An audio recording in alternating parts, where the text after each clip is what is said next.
नमस्कार, LR study YouTube channel में आपका हार्दिक स्वागत है। मैं आज फिर से एक नए वीडियो के साथ आपके सामने उपस्थित हुई हूँ और आज का हमारा टॉपिक रहेगा अभिवृद्धि एवं विकास से संबंधित जितने भी इम्पोर्टेंट क्वेश्चन हैं उनको लेकर रहेगा। तो मेरी आपसे रिक्वेस्ट है कि इससे पहले वाले दोनों वीडियो आप ज़रूर देखें ताकि इन प्रश्नों का उत्तर देने में आपको आसानी रहे। तो आइए चलते हैं टॉपिक की तरफ, क्वेश्चन की तरफ चलते हैं।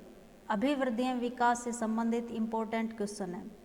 क्वेश्चन नंबर 1 है, निम्न में से किसका अर्थ आकार बढ़ने से?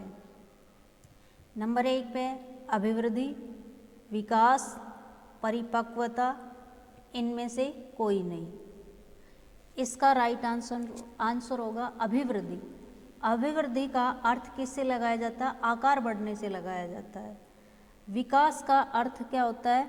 जिसमें जैसे सिर की वृद्धि, धड़ की वृद्धि, इन सभी को शामिल किया जाता है तो विकास कहा जाता है।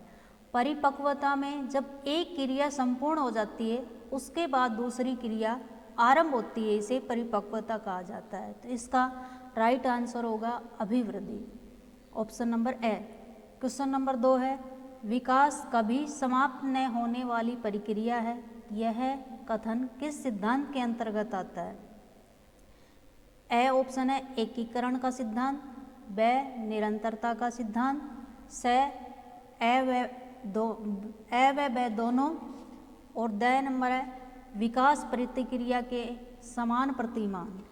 इसका राइट आंसर होगा निरंतरता का सिद्धांत। किस प्रकार कि विकास निरंतरता के सिद्धांत में हमेशा चलता रहता है। मनुष्य जन्म से लेकर मृत्यु पर्यंत कुछ न कुछ सीखता रहता है, तो विकास कभी समाप्त न होने वाली प्रक्रिया है।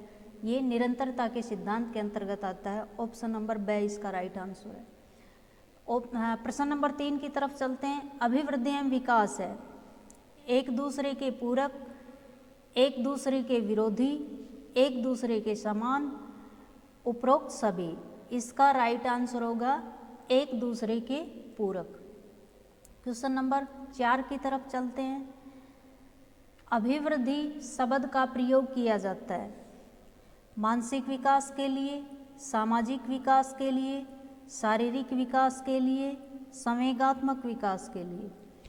अभिवृद्धि शब्द का प्रयोग शारीरिक विकास के लिए किया जाता है क्योंकि शारीरिक विकास को माप तोल कर देखा जा सकता है, लेकिन मानसिक विकास को माप तोल कर देखा नहीं जा सकता, और न ही सामाजिक विकास को माप तोल कर देख सकते, और न ही संवेगात्मक विकास का माप तोल किया जा सकता है। इसलिए अभिवृद्धि में उसको शामिल किया जाता है जिसका मापन करना संभव हो, उसे अभिवृद्धि में शामिल किया जाता है। तो इसका राइट आंसर होगा सी, शारीरिक विकास के लिए।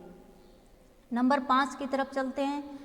बालक के शारीरिक एवं मानसिक विकास को प्रभावित करने वाले कारकों में से नहीं है वातावरण, वंशानुक्रम, बुद्धि, मृत्यु। तो ऑप्शन नंबर ए है वातावरण बालक के शारीरिक मानसिक विकास को प्रभावित करता है, वंशानुक्रम भी प्रभावित करता है, बुद्धि भी प्रभावित करता है, लेकिन अभिवृद्धि एवं विकास का मृत्यु से कोई संबंध नहीं है। तो इसका राइट आंसर होगा द। इसमें नहीं पूछा है तो इसका राइट आंसर होगा द।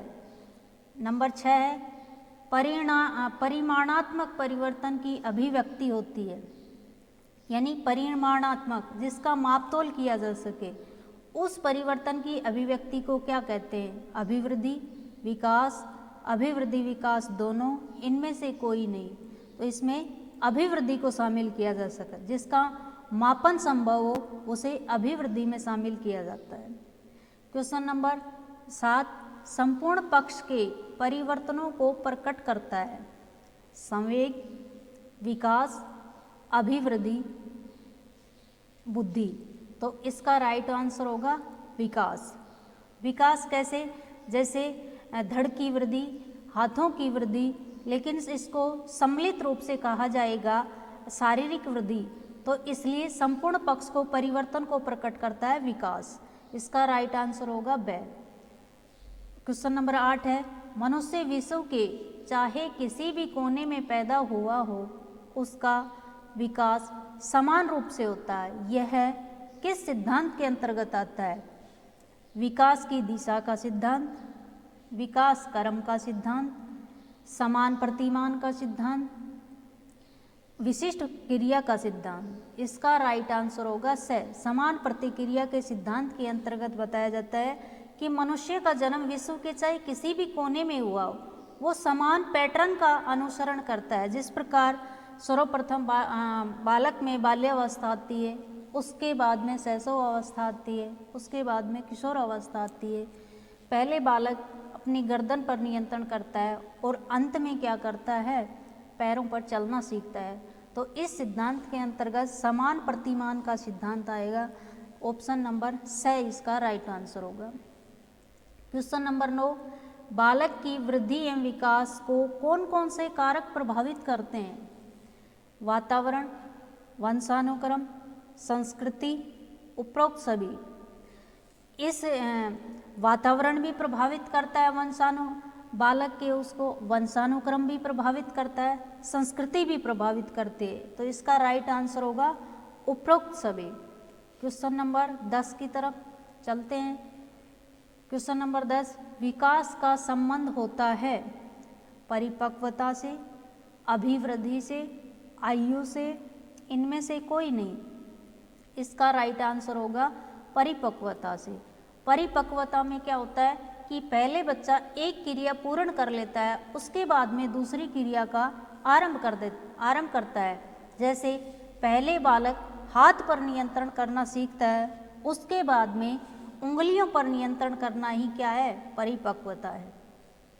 क्वेश्चन नंबर 11, किस सिद्धांत के अंतर्गत बालक आरंभ में संपूर्ण हाथ का संचालन करता है, फिर धीरे धीरे उंगलियों पर नियंत्रण कर लेता है? यह किस सिद्धांत के अंतर्गत आता है?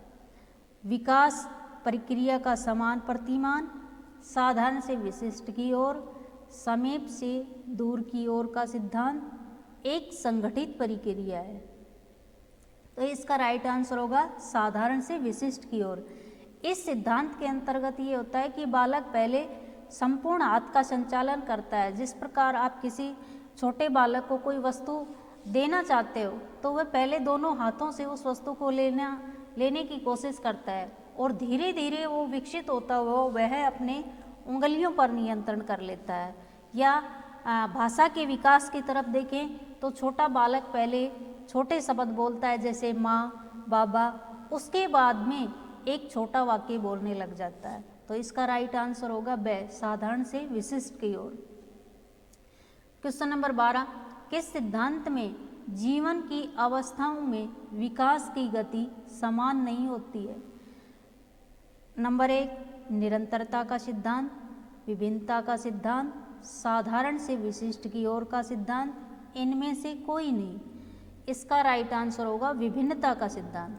विभिन्नता के सिद्धांत के अंतर्गत बताया जाता है कि बालक के विकास की जो अवस्थाएं होती है उनमें गति समान नहीं होती। जैसे शैशव अवस्था होती है जन्म से 5 वर्ष तक, उसमें बालक की विकास की गति तीव्र होती है। बाल्य अवस्था होती है 6 से 12 वर्ष तक, उसमें बालक की अभिवृद्धि एवं विकास की गति धीमी होती है। 13 से 18 वर्ष तक होती है किशोर अवस्था, उसमें बालक की गति, विकास की गति तीव्र होती है। तो इस सिद्धांत के अंतर्गत आएगा विभिन्नता का सिद्धांत। तो राइट ऑप्शन होगा ब। क्वेश्चन नंबर 13 की तरफ चलते हैं। बालक के विकास में सबसे महत्वपूर्ण कारक है वातावरण, आनुवांशिकता, जाति भेद, बुद्धि। तो ये वैसे तो देखो सभी कारक बालक के विकास को प्रभावित करते हैं, लेकिन इसमें पूछा सबसे महत्वपूर्ण कारक, तो इसमें सबसे महत्वपूर्ण कारक आएगा वातावरण। वातावरण में क्या होता है कि जिस प्रकार का इन्वायरमेंट मिलता है बच्चे को, वातावरण मिलता है, उसी के अनुसार उसका विकास होता है। और आनुवांशिकता होती है कि एक पीढ़ी के गुण दूसरी पीढ़ी में आ जाते हैं, आनुवांशिकता कहलाती है। लेकिन जब आपको इन्वायरमेंट शुद्ध प्राप्त होगा तो ही आपका विकास अच्छे से संभव हो सकता है, अन्यथा आपका विकास संभव नहीं हो सकता। तो इसका राइट आंसर होगा ए, वातावरण।